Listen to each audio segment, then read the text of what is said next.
Menginjak acara berikutnya yaitu sambutan dari Wakil Dewan Guru sekaligus Prakata Panitia yang akan disampaikan oleh beliau, yaitu pembina dari TPQ Al Azmi. Kepada Ibu Ustadzah Ulil dipersilahkan. Assalamualaikum warahmatullahi wabarakatuh. Waalaikumsalam warahmatullahi wabarakatuh.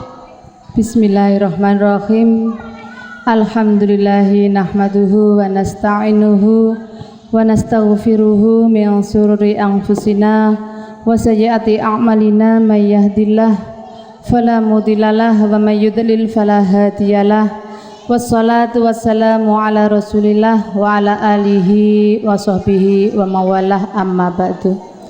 Hadratil kiram, para alim ulama, para kiai, para tokoh masyarakat yang kami muliakan, para guru, ibu wali santri dan anak-anakku sekalian, wabil khusus Ananda Wilda, matur nuwun rawuh. Monggo disekacaken riyin. Syukur alhamdulillah kami ucapkan karena dengan rahmatnya lah kita bisa melaksanakan kembali, yaitu pengajian dalam rangka maulid dengan keadaan sehat walafiat. Sholawat ma'asalam senantiasa tetap tercurahkan kepada junjungan kita, yaitu Nabi akhir zaman, Nabi Muhammad sallallahu alaihi wasallam, Nabi yang kita nantikan syafaatnya besok di yaumil kiamah. Di sini kami atas nama Prakata Panitia sekaligus Wakil Guru mengucapkan terima kasih atas kehadirannya, dan kami mengucapkan terima kasih pula kepada para guru, ibu wali santri yang telah ikut serta membantu mendukung atas terlaksananya peringatan Maulid pada malam hari ini. Mudah-mudahan amal ibadah kita diterima oleh Allah Subhanahu wa taala. Amin. Amin. Sudah menjadi kewajiban kami untuk mendoakan dan memintakan bantuan doa yang ditujukan kepada almarhum almarhumah leluhur kami, wabil khusus Ibu Miskatum, mudah-mudahan diberi tempat yang mulia di sisi Allah.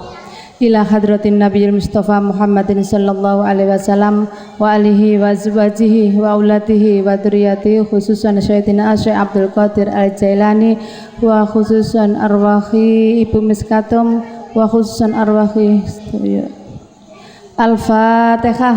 A'udzu billahi minasyaitonir rajim. Bismillahirrahmanirrahim. Alhamdulillahi rabbil alamin. Arrahmanir rahim. Maliki yaumiddin. Iyyaka na'budu wa iyyaka nasta'in. Ihdinas siratal mustaqim. Siratal ladzina an'amta 'alaihim ghairil maghdubi 'alaihim waladdallin. Wa khususan jasati sedaya guru-guru kula, wa khususan jasati orang tua kami, anak-anak kami dan murid-murid kami, mudah-mudahan menjadi anak yang soleh solehah, manfaat umurnya berkah. Berkah umurnya, manfaat ilmunya, amin. Tercapai semua cita-citanya, dan yang terakhir jaya besok di hari tuanya, amin. Al-Fatihah. A'udzu billahi minasyaitonir rajim. Bismillahirrahmanirrahim. Alhamdulillahirabbil alamin. Arrahmanir rahim. Maliki yaumiddin. Iyyaka na'budu wa iyyaka nasta'in. Ihdinas siratal mustaqim. Siratal ladzina an'amta 'alaihim ghairil maghdubi 'alaihim. Terima kasih ibu-ibu yang kami hormati. Selanjutnya, demi meningkatkan kinerja guru dan meningkatkan prestasi belajar anak, kami para guru telah sepakat untuk merubah kegiatan belajar dengan melaksanakan beberapa program, antara lain mengenalkan pada anak yaitu tujuan qiraati. Tujuan qiraati yaitu untuk menjaga, memelihara kemuliaan dan keagungan Al-Qur'an. Karena anak-anak di sini meskipun sering diberitahu, sering dikandani menawi ngasto Al-Qur'an niku umpun sampai tangan kiwa. Tapi terkadang pancet mawon Bu, tangan kiwa didamel lembean, dicengkewing nggih, napa malih disalap teng tas wingking niku Bu. Teng tas teng geger nyun sewu. Lah nek dibeto lungguh otomatis setengah dilungguhi Al-Qur'an nggih Bu. Padahal Al-Qur'an adalah kitab suci yang wajib kita junjung tinggi kemuliaan dan keagungannya. Karena itu adalah kalamullah.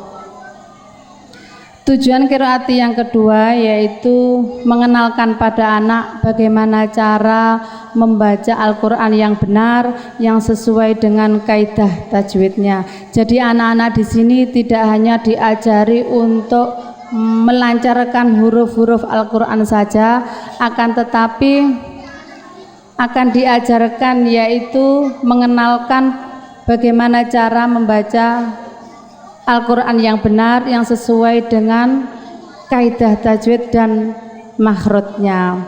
Dari itu kami di sini menggunakan beberapa metode Bu, bukan hanya satu. Karena penggunaan metode itu harus disesuaikan dengan kondisi situasi setempat. Dan masing-masing metode itu sudah pasti mempunyai keunggulan, mempunyai kelebihan dan kelemahan masing-masing. Maka dari itu kami di sini mencari metode yang singkat, padat dan akurat, mana anak yang lebih cepat paham. Itu bagi yang kecil Bu. Untuk waktunya tetap bagi yang kecil yang sudah Al-Qur'an dados mboten masuk malam, tetap mungkin waktunya saja yang lebih awal. Dados anak TK kelas 1, kelas 2 sing sampun Al-Qur'an mangke wonten tambahan belajar. Nggih Bu. Terus untuk yang besar tetap Bu seperti biasa. Nggih punika hari Senin, Selasa belajar pelajaran. Nggih punika wonten Mubatil Fikih, Aqidatul Awam, Babul Hadis, terus wonten Hidayatus Sibyan, yang terakhir Qawaidul Iqlal. Untuk hari Rabu tetap yaitu tartil Al-Qur'an nggih punika menghafal juz amma. Untuk hari Kamis Yasinan dan tahlil, hari Jumat asrokal dan tibaan. Di sini anak-anak yang besar akan kami lebih perketat Bu. Keranten napa? Sabene nate pelajaran waktu niku pelajaran Mubatil Fikih bab mandi besar. Nggih punika bab mandi haid, wiladah, nifas dan junub. Akan tetapi teng mriki wonten Bu, putra-putri panjenengan niku sampun kula terangaken, sampun kula tulisaken haid pertama niku kula tangleti Bu. Saged doa nduk mboten saged. Padahal niku sampun kula tulisaken, kula terangaken. Lah niki keranten kurang disiplinnya anak. Datang mriki badhe lebih kula perketat Bu. Hari Senin, Selasa niku menawi mboten masuk kula denda Bu. Setuju Bu? Mboten napa-napa Bu? Setuju. Keranten niki pelajaran Bu. Lah saumpami hari Rabu, Kamis, Jumat niku mboten. Napa didenda pisan Bu?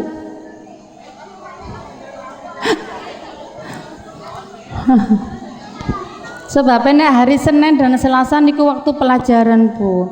Tapi menurut kami kelima hari ini juga sama pentingnya Bu, nggih.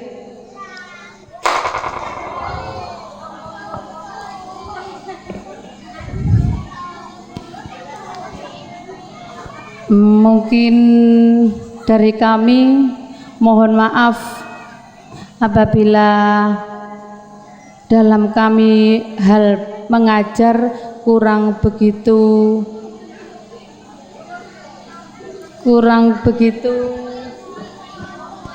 memuaskan pada Ibu dan tidak sesuai Dengan yang Ibu harapkan, kami atas nama Wakil Guru mohon maaf yang sebesar-besarnya.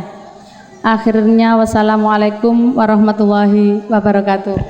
Waalaikumsalam warahmatullahi wabarakatuh. Menginjak acara selanjutnya yaitu sambutan wakil santri.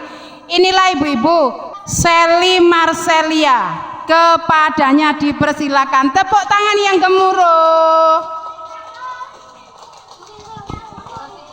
Assalamualaikum warahmatullahi wabarakatuh.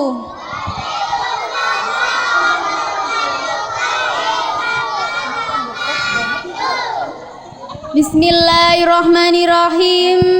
Alhamdulillahirabbil alamin.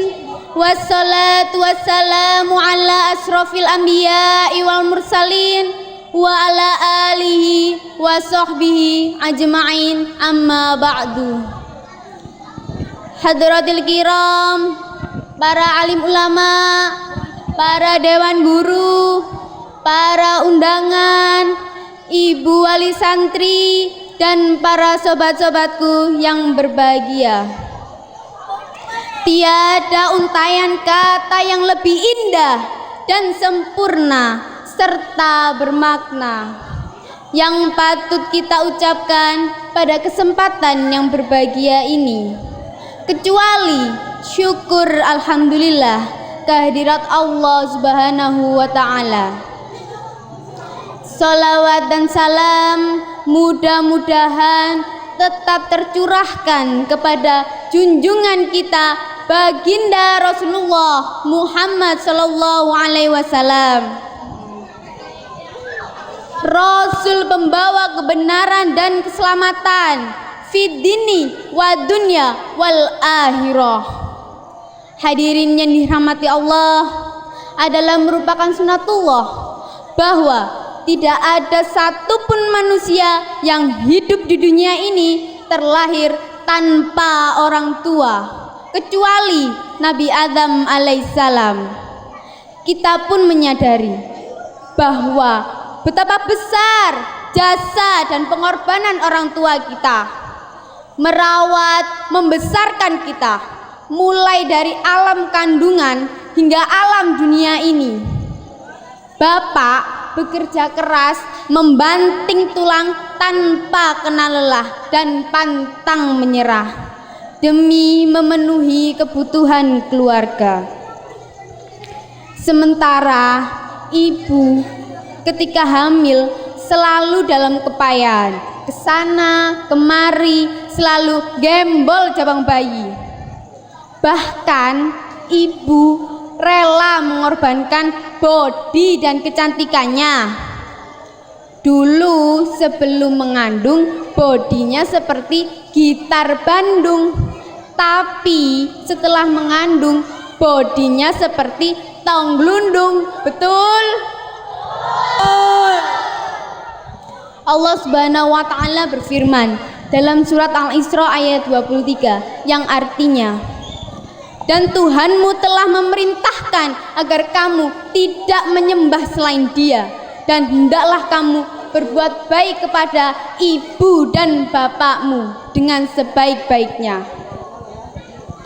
Hadirin yang dirahmati Allah dan yang sedang berbahagia, dalam suatu hadis diceritakan, suatu ketika ada sahabat yang bertanya kepada Nabi, siapakah orang yang patut menerima penghormatan terbaikku, wahai Nabi? Nabi menjawab, ibumu. Lalu siapa lagi, wahai Nabi? Ibumu. Lalu siapa lagi, wahai Nabi? Ibumu. Lalu siapa lagi, wahai Nabi? Kemudian Nabi memberikan jawaban yang berbeda, yaitu bapakmu.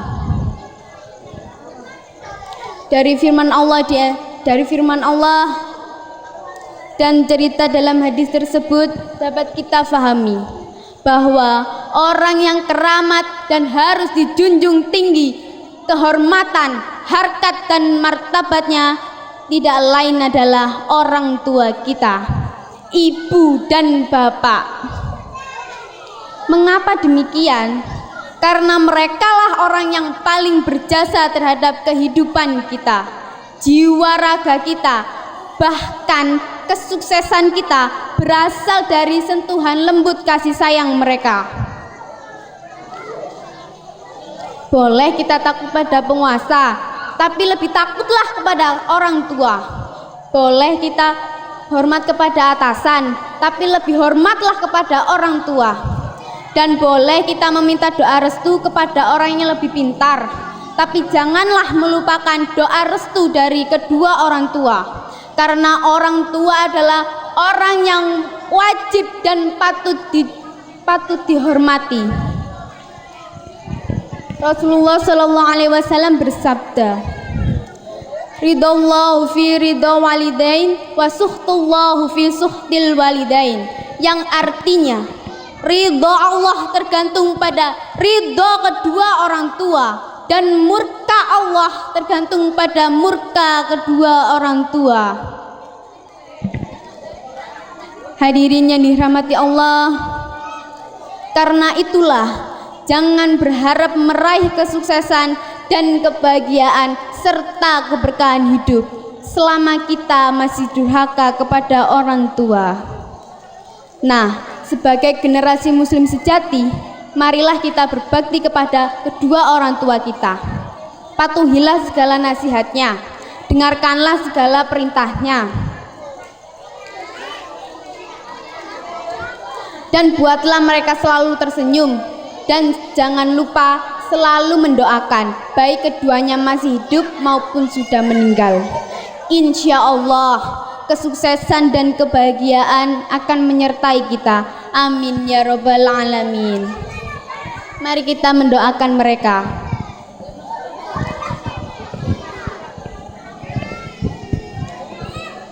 Ya Allah, ampunilah dosa kami dan dosa kedua orang tua kami, dan sayangilah mereka sebagaimana mereka menyayangi kami ketika kami masih kecil. Amin ya robbal alamin. Demikianlah yang dapat saya sampaikan. Mohon maaf atas kekurangan. Billahi taufik wal hidayah wa ridho wal inayah. Ihdinas siratal mustaqim. Wassalamualaikum warahmatullahi wabarakatuh. Waalaikumsalam warahmatullahi wabarakatuh. Tepuk tangan buat Mbak Lia. Untuk penampilan selanjutnya, tepuk tangan buat Mbak Yuni.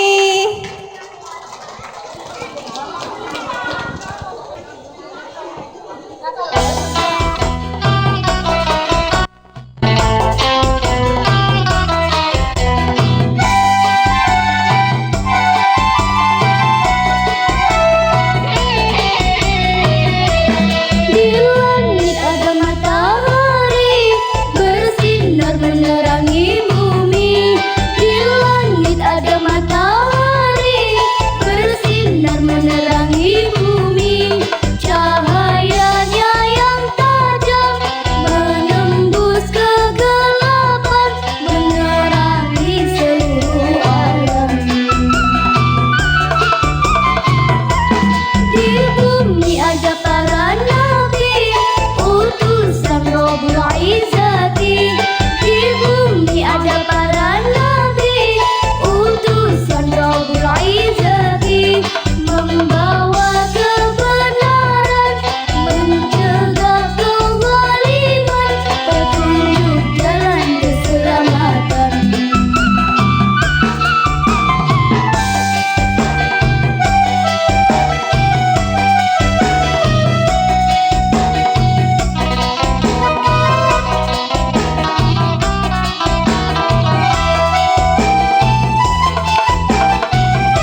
ada matahari bersinar menerangi bumi.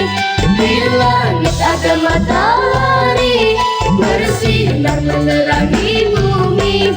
Cahayanya yang tajam menembus kegelapan, menerangi seluruh alam.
Matahari bersinar menerangi bumi. Cahayanya yang tajam menembus kegelapan, menerangi seluruh alam.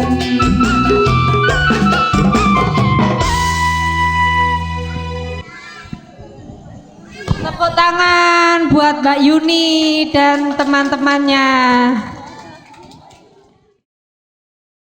Untuk penampilan selanjutnya yang akan tampil cerita Islami yang akan ditampilkan oleh Mbak Rosi. Tepuk tangan buat Mbak Rosi. Assalamualaikum warahmatullahi wabarakatuh. Waalaikumsalam warahmatullahi wabarakatuh. Pada malam ini saya akan bercerita tentang kisah sahabat Rasul yang berjudul Surga di Bawah Telapak Kaki Ibu.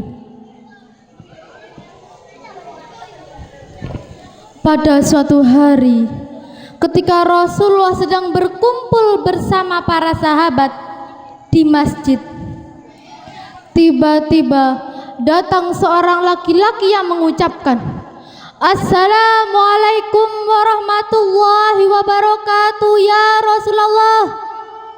Waalaikumsalam warahmatullahi wabarakatuh, jawab Rasulullah bersama para sahabat. Wahai Rasulullah, Abdullah bin Salam sakit keras dan sedang sekarat menyebut maut. Dia sedang memanggilmu, kata laki itu. Mendengar ucapan dari laki itu, Rasulullah langsung bangkit. Bangkitlah kalian semua, mari kita tengok saudara kita, ajak Rasulullah kepada para sahabat. Kemudian Rasulullah berjalan menuju rumah Abdullah bin Salam. Sampai di sana, Rasulullah melihat dia berbaring tidak berdaya, nafasnya tersengal-sengal karena dadanya terasa sesak. Melihat itu, Rasulullah langsung mendekati dan membimbing Abdullah bin Salam untuk mengucapkan 2 kalimat syahadat.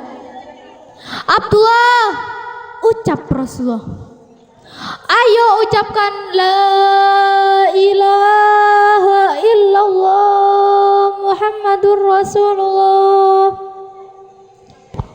Akan tetapi apa yang terjadi, Bu? Mulut Abdullah bin Salam tidak bisa mengucapkannya. Mulutnya seperti terkunci. Dia membisu, la haula wala quwata illa billahil aliyil azim, ucap Rasulullah. Kemudian Rasulullah menyuruh Bilal bin Rabah untuk pergi ke rumah istri Abdullah bin Salam. Bilal, ucap Rasulullah, Pergilah engkau ke rumah istri Abdullah bin Salam dan tanyakan apa yang telah diperbuat selama di dunia dan apa pekerjaannya. Tanpa bicara, Bilal langsung pergi ke rumah istri Abdullah bin Salam.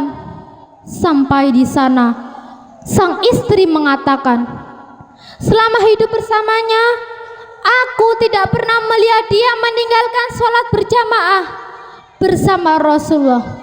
Hampir setiap hari dia memberikan sedekah. Akan tetapi dia mempunyai sedikit masalah dengan ibunya.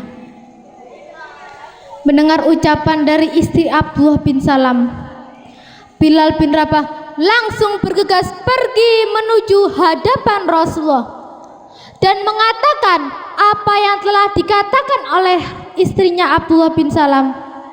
Kemudian Rasulullah bersabda, pergilah engkau ke rumah ibu Abdullah bin Salam. Bilal langsung pergi ke rumah ibu Abdullah bin Salam. Sampai di sana, sang ibu bertanya, untuk apa kau kemari Bilal? Tanya sang ibu. Wahai ibu, anakmu Abdullah bin Salam sakit keras dan sedang sekarat menjemput maut. Aku datang ke sini untuk memaafkan atas kesalahan kalian berdua, utamanya kesalahan anakmu, dan memperbaiki hubungan kalian berdua, kata Bilal. Aku tidak akan maafkan kedurhakaannya. Dia telah menyakiti hatiku. Aku tidak akan maafkannya di dunia maupun di akhirat, jawab ibunya dengan tegas. Kemudian Bilal langsung pergi menghadap Rasulullah dan menceritakan apa yang telah dikatakan oleh ibunya Abdullah bin Salam. Kemudian Rasulullah bersabda, wahai Umar Ali, pergilah engkau ke rumah ibu Abdullah bin Salam dan bawa dia kemari. Tanpa bicara, kedua sahabat ulama itu langsung pergi ke rumah ibu Abdullah bin Salam. Sampai di sana, sang ibu bertanya,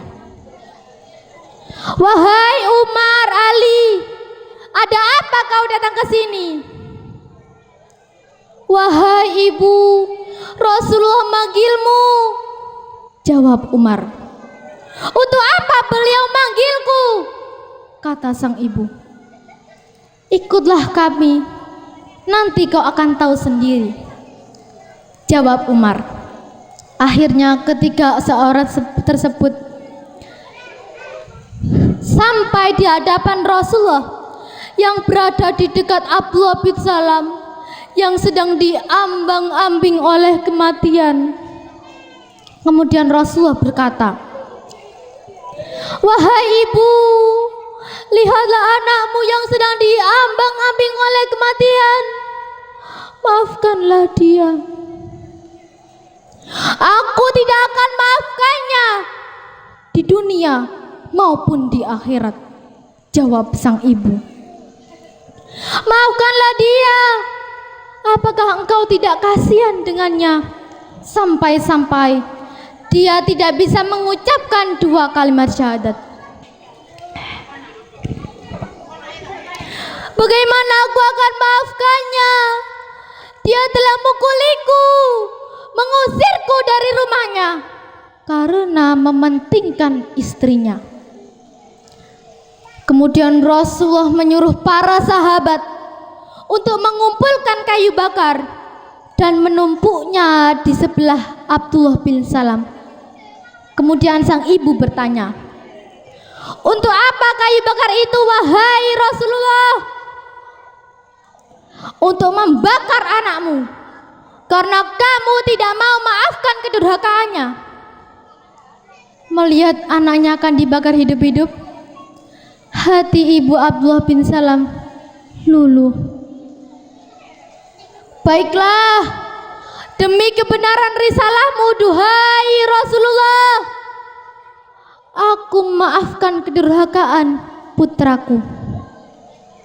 Akhirnya mulut Abdullah bin Salam langsung berkomat kamit mengucapkan 2 kalimat syahadat. Asyhadu alla ilaha illallah Muhammadur Rasulullah.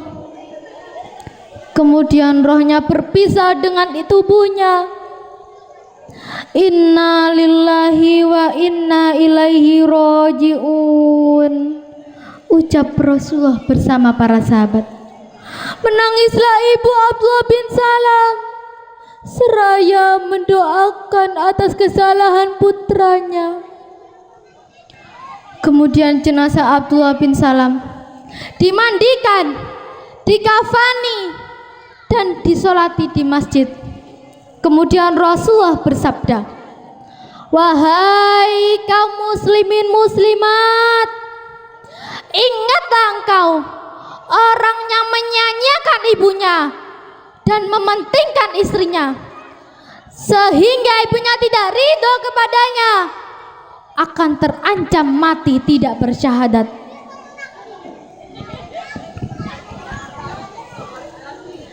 Ibu, dari segumpal darah aku di rahimmu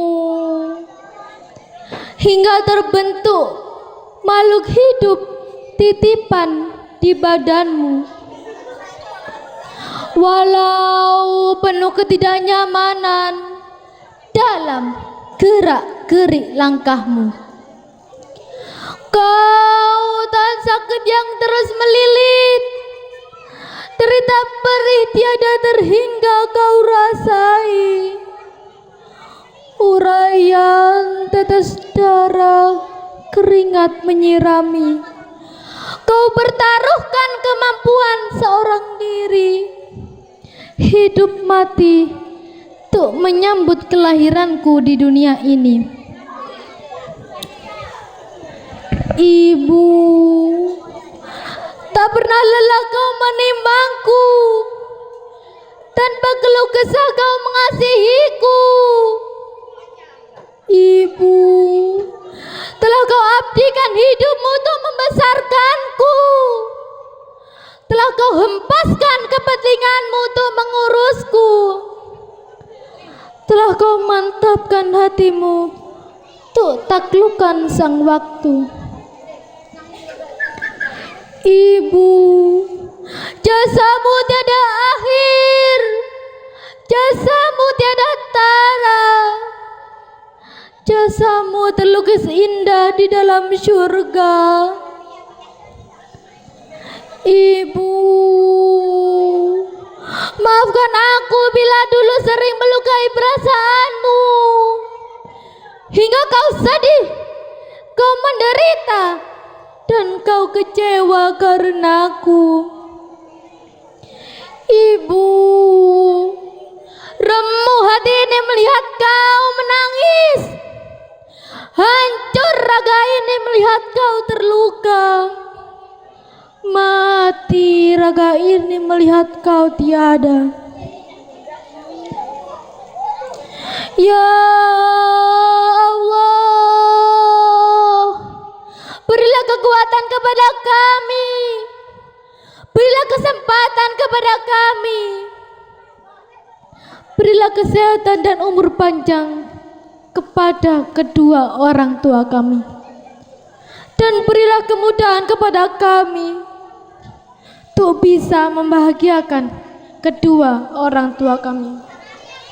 Terima kasih. Wassalamualaikum warahmatullahi wabarakatuh. Waalaikumsalam warahmatullahi wabarakatuh. Itulah penampilan dari Mbak Rosi untuk teman-teman supaya selalu taat dan patuh kepada ibu kita. Amin.